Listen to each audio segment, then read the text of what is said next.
Your heart is racing, your mind is spinning, you're worried about something that hasn't happened yet, might never happen, but feels absolutely real right now. You're experiencing what the Stoics identified 2,000 years ago as the fundamental human problem. We suffer more in imagination than in reality. Seneca watched people destroy themselves with anxiety, not from actual problems, but from anticipated problems, problems that existed only in their minds.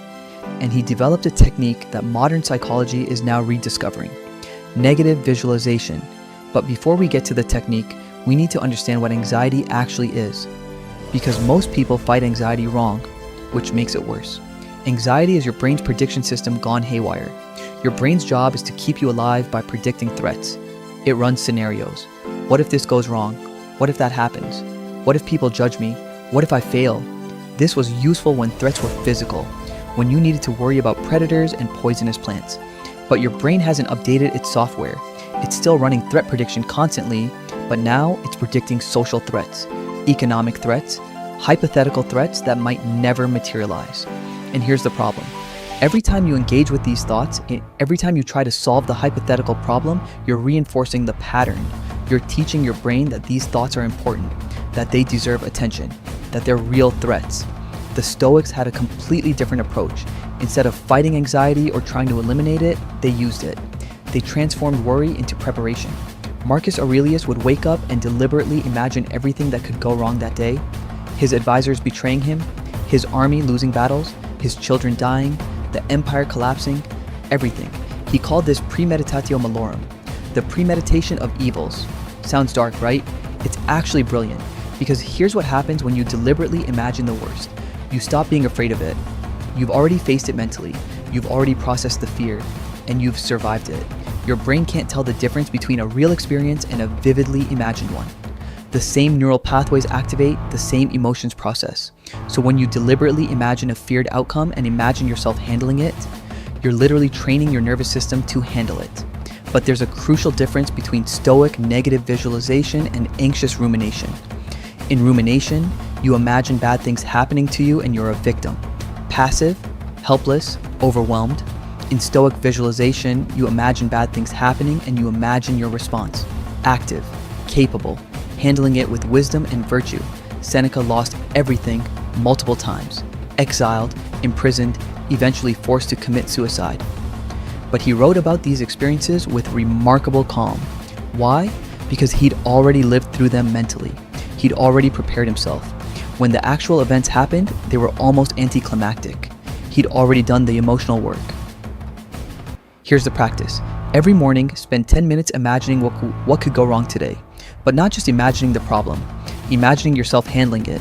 Your presentation bombs. Imagine it. See yourself staying calm. Learning from the experience. Adjusting for next time.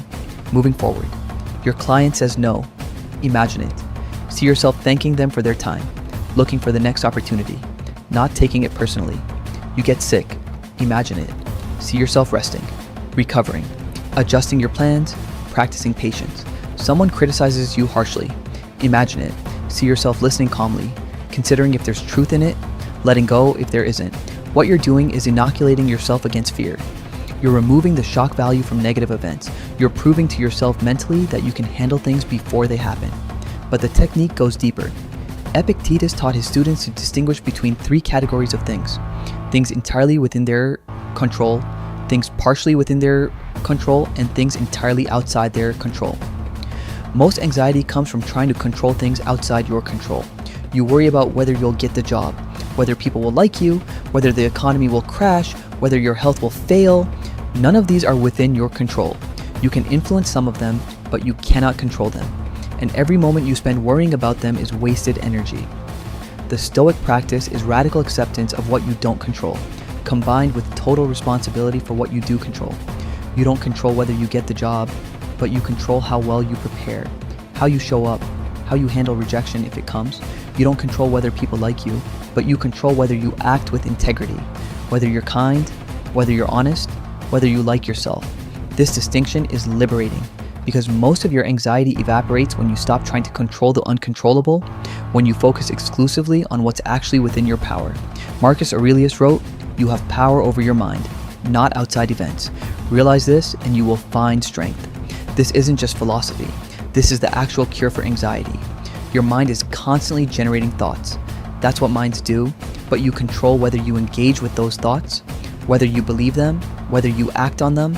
A thought arises, what if I fail? You don't have to engage with it, you can observe it. That's an anxious thought. My brain is doing its prediction thing. Interesting. And let it pass. Another thought. Everyone will judge me. Same thing. Observe it. Don't engage. My brain is trying to protect me from social threat. Thanks, brain. Not helpful right now. Let it pass. The Stoics called this the discipline of assent. You don't have to agree with every thought your brain generates.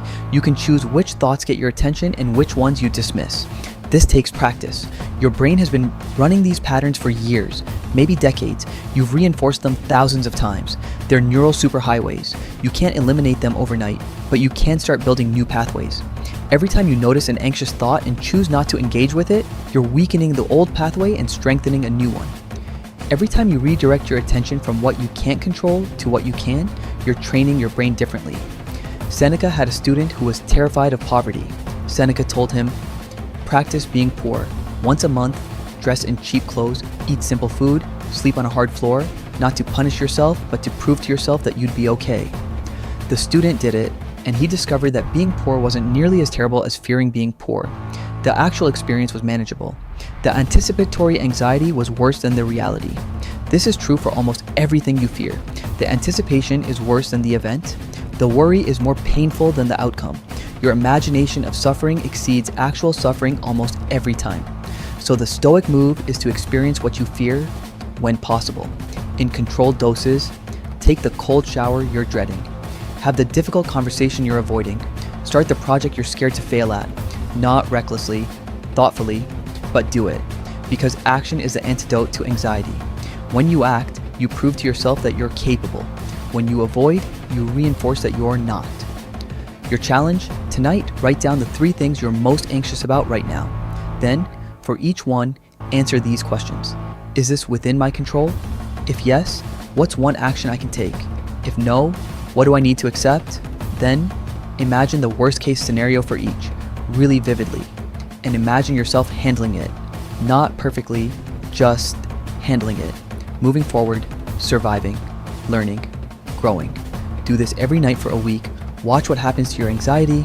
It doesn't disappear completely, but it loses its power because you faced what you feared.